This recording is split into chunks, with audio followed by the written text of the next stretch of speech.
What is going on, YouTube people? Today, another edition of the weekly sports card market update. As you're all listening to this, I am perusing my local show in Canton, Ohio, walking around, checking things out, seeing what is what, getting in, getting out before the full slate of week 3 NFL kicks off. If you missed it, Friday had the interview with JT over at Triple Crown Sports Cards. Go check that one out. Go give him a follow on the old YouTube and Instagram if you enjoyed his chit chat with me. He gives great dealer POVs over there.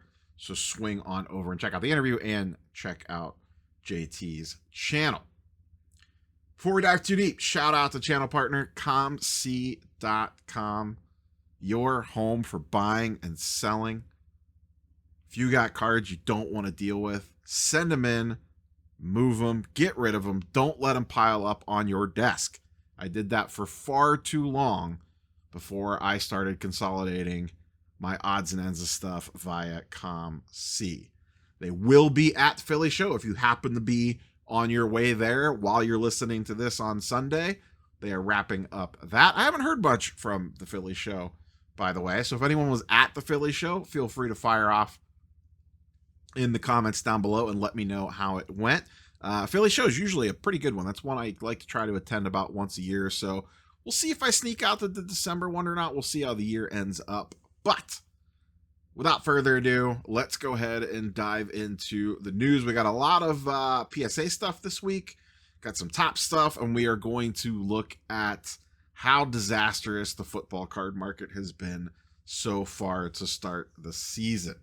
I did not see this last week because it had actually sold after I recorded the video. I am not a soccer guy, so I am not going to sit here and pontificate on soccer.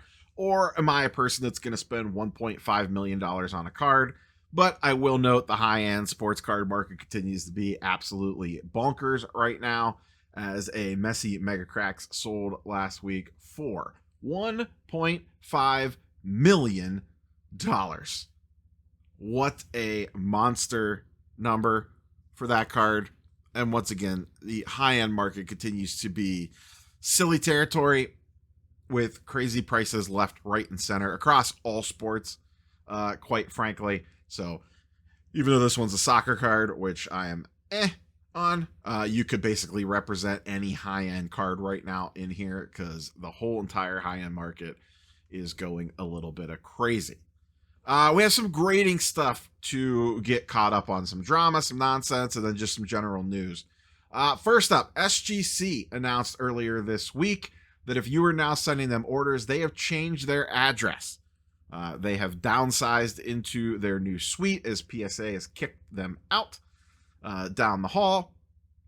And I believe that PSA Florida operation will probably be opening pretty soon now that this move has been completed. So if you have like a saved address in Pirate Ship or something like that, just be aware that you need to change that as they have a new mailing address. Speaking of SGC, I've been looking at the gem rate numbers for August. They are going to take most likely, and this is expected, we shouldn't be surprised by this, but they are going to take a pretty big hit on submission volume this month, or I should say orders completed, not submission volume.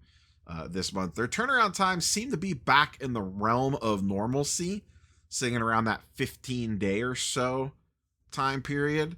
But the amount of cards that they are grading is going to drop significantly this month and probably continue to drop. I don't think we're down towards exactly where they want to be with them quite yet. A slew of PSA stuff. Let's start with the nonsense first. Auburn 35 tagged a bunch of folks in this one. This is a PSA 8 Ohtani Independence Day that I actually did a video on back in 2023, over 2 years ago. And this links back to a blowout thread also from June of 2023. The long and the short of it is this card was trimmed, or allegedly trimmed. It sure looks like it was, and that's what I said in the original video that I did. At that point in time, it had graded a PSA 9. Well, now the card has resurfaced in a PSA 8. Same cert number, everything pretty much lines up the same. So I am not sure what's going on here. I assume PSA has seen this by now because it had the bunch of their folks got tagged in the social post that was late on Friday. So we'll keep an eye on the cert number and see if they do anything with it. But this card went from a rough cut edge to a PSA 9 to now a PSA 8 over the course of the last couple of years. If you want to get the full scoop, go check out the blowout thread or go check out this video that I did way back when. In other PSA news, WATA, yes, the video game company WATA, is rebranding to PSA. So WATA will no longer exist. Now, I'm not a graded video game guy, so what the hell I don't really follow this stuff super close, but they are adapting the comic book label, which I found a little interesting. They are reutilizing that label for WATA games that they designed for the comics, which I know has been, shall we say, controversial, to say the least. But WATA looks like they are gone. PSA/Collectors Universe has owned WATA for a few years now, so this is not surprising at all that this was going to happen at some point in time, but it looks like they're finally ripping that Band-Aid off. So if you are in the graded video game space, this has probably sent some ripples into that end of the universe. More PSA updates. PSA Canada is officially back, opening its doors October 20th. As of time of recording, for the last few months since all the tariff nonsense, PSA Canada submissions have been, shall we say, a little difficult, to say the least, little extra steps that you had to go through, and it looks like that is finally getting cleaned up. I know Brad and the PSA Canada team have been working on a new office for quite a while. He's given some updates over on Carlos's channel over the last few months, and it sounds like that is finally getting ready to open, and it should make all you Canadians submissions to PSA go a lot smoother. Don't have a slide or anything for it, but I will note PSA, boy oh boy, do they seem to continue to run a little bit on the slow side. I've seen a lot of chatter the last couple of weeks about orders slightly running over completion times, and not just bulk orders. I know eBay AG is running really long right now for stuff. I had a card delivered on Tuesday that I am sweating bullets to get in hand because I took a huge risk on a card. You'll see a video on it when I get it in hand. About $2,000, and me seeing the card is really going to matter. It is a graded card. You understand when you see it, but that's been sitting there since Tuesday and has not moved. So it's been there for 5-6 days, 3 full business days since they got it, and it hasn't moved. Usually AG would be in and out sometimes within about 24 hours, but that's running slow. Orders are running slow. It is the Wild West out there right now. They really need that Florida office opened up, as it doesn't seem like submission volume is slowing down at all. We'll see if they make any other tweaks to anything. Usually their number one go-to when they want to slow down submissions is a price increase. I don't know, but they are getting buried right now. They still cannot keep up with what's going on. I know people are frustrated because they are wanting to know where grading specials are at, and they're not going to offer specials when they are getting overrun with people paying full price. That does not make sense. So from a business perspective, that would be idiotic for them to run a special. Look at what CGC did. CGC bulk was already backed up, and then they ran a special, and now CGC bulk is way backed up. So I understand why they're not running specials, and I also understand why Collector Club members are a little frustrated with it. I think that goes back to some of those survey questions that they had on that leaked survey about, you could see the idea of them trying to go, okay, how do we add value to Collectors Club that is not strictly based off of specials, because we have been in a rut now for months where they can't offer specials. So we'll see where that all shakes out. Should be an interesting upcoming week on the PSA side of things. We'll see if we get any news out of them regarding all of this as the pressure continues to build maybe we will queue up the red alert thumbnail and have it on standby. Tops. Switch over to the other mega corporation in the old hobbyverse. Bowman Chrome releases this week. For whatever reason, now maybe it's just I've been busy and I have not really dove into this that much. This releases on the 23rd, which is Tuesday. I haven't heard a ton about this. I don't know who the big chase is in it. There could be one, and like I said, maybe I've just been out of the loop on this. The prospect thing is not always my game, so I am not sure who everyone is going to be going after in this. This will have the spotlights in it. It looks like they are bringing out more red rookie redemptions. The Kurtz will probably be the big one there. Those were pretty popular in regular Bowman. The spotlights are always pretty popular, but the autographs is what drives this, and I don't know who the big autograph chase is in this product. Feel free to fire off down below if you have a few names that you're like, oh yeah, it's definitely this guy, you idiot. Feel free to roast me on that one, because like I said, I just have not been able to keep up on Bowman Chrome at this present moment. In other Topps news, Topps Chrome Disney officially releases this week. They've done the pre-orders already.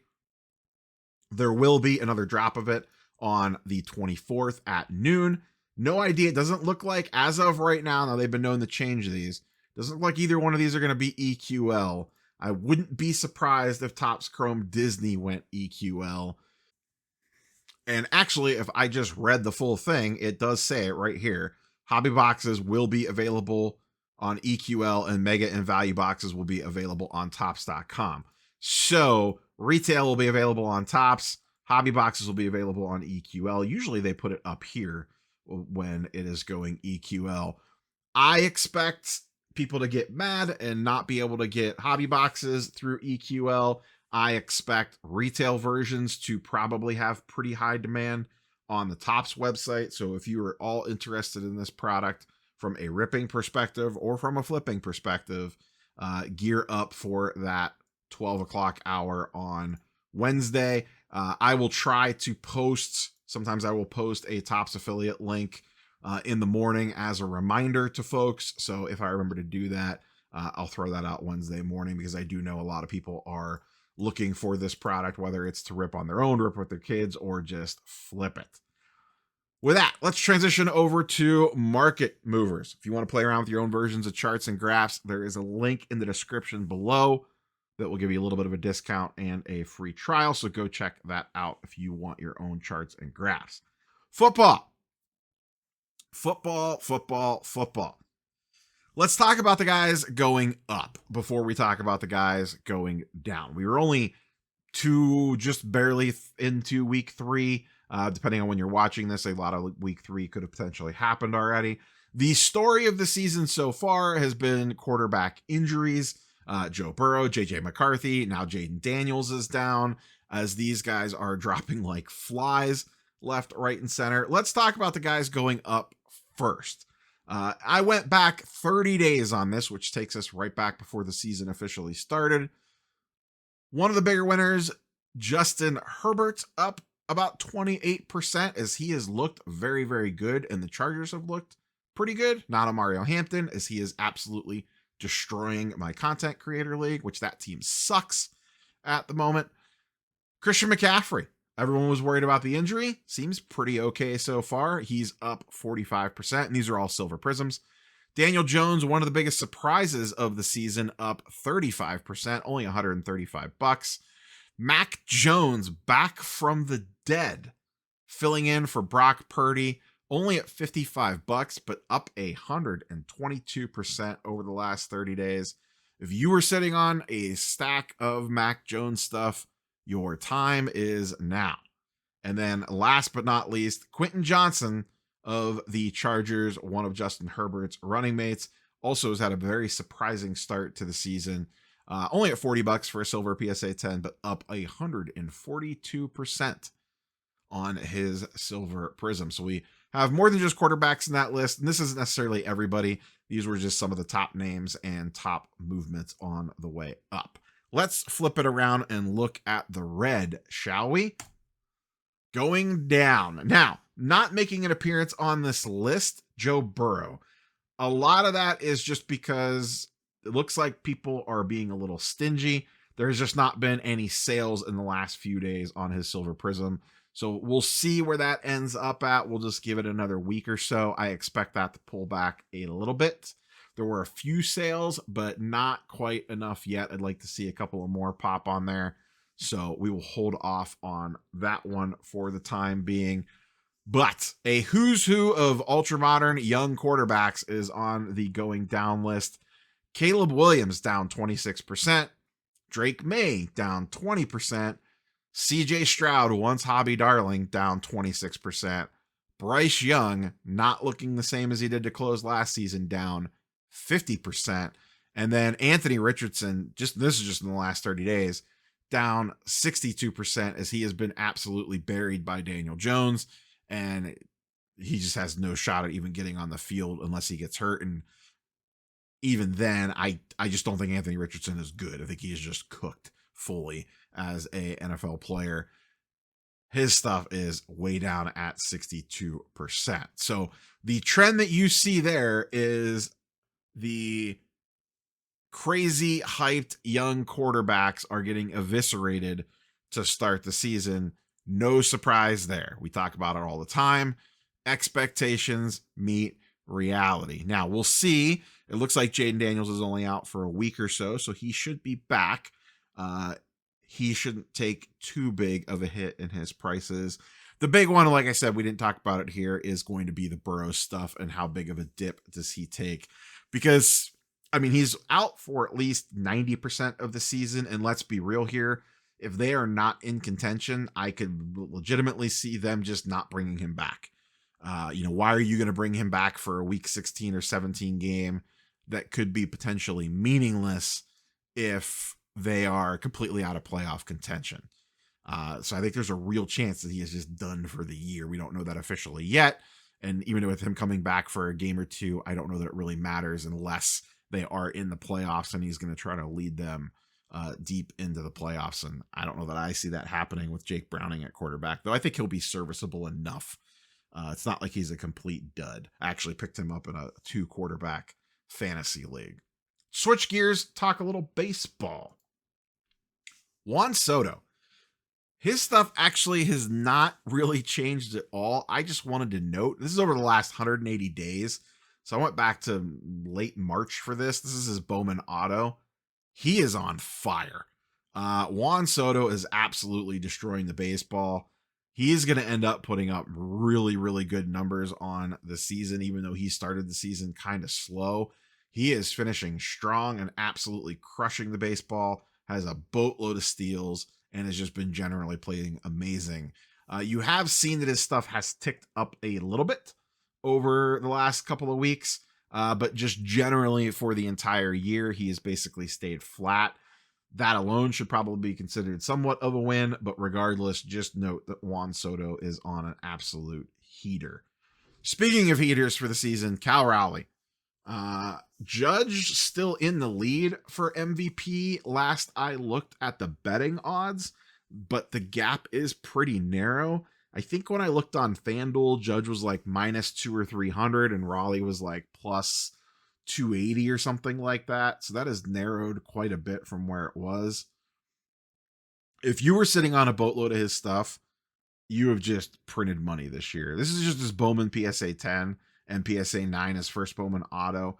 His PSA 10 is up 466% since March 1st. That is insane. The PSA 9 is up 77%, but you could see there was either not tracked or no sales prior to the end of June. There's not a high pop on this card. There's only 64 9s and 74 10s.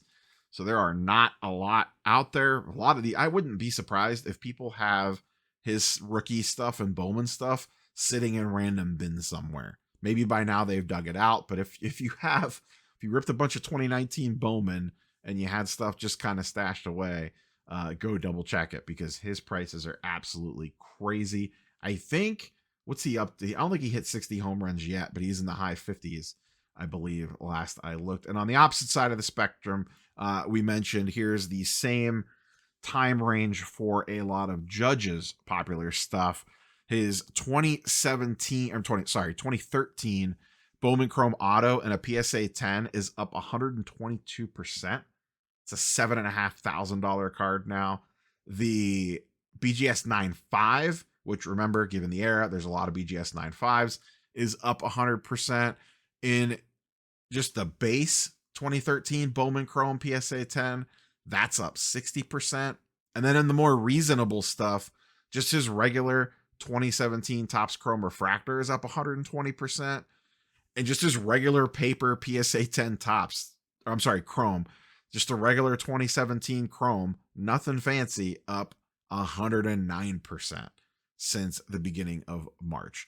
Massive increases for Judge. I did not pull up any Ohtani this week. I just stuck with the AL MVP guys. But Judge having another monster year. Ohtani is as well. Maybe we'll check in on his prices next week. Ohtani's are always crazy because you got to pull a ton of different cards up. With that being said, that is all I have for you, boys and girls. Like I said, I am roaming around a card show at the time being, getting ready to sweat out my content creator league, which absolutely sucks. Enjoy your week 3. I have no plans for content this upcoming week, so we'll think of some stuff on what we will be covering. We'll see how the week plays out. I will have the Red Alert videos stashed. I have a feeling some things are brewing this week, so we'll see what that get busts out for. As always, curious for your thoughts and comments down below. Catch you, boys and girls, on the next one. Peace.